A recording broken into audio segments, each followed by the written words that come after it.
Hi everyone, in this video we will show you how to use Strava app for beginners. First, install the Strava app from the Play Store on your mobile device. Then open the app once it's installed. Now, tap on Join for free to create a new account. Next, continue by signing in with your Google account. After that, enter your first name and last name. Then, enter your date of birth. Now select your gender. Next, choose the types of activities you enjoy, like running, walking, or cycling. Then, select what you plan to use Strava for, whether it's fitness, training, or just staying active.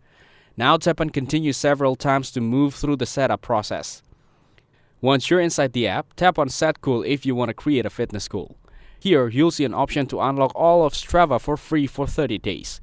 You can view a short preview of what features you'll get. Now go back and tap on the Maps tab. Then tap on Record to start tracking your activity. Allow the necessary permissions when asked. Now, choose your sport, like walking or running. Then tap on the play button to start recording your activity. Finally, tap on U-Tab at the bottom to view your progress and stats. Thanks for watching, like the video and subscribe to the channel for more content like this.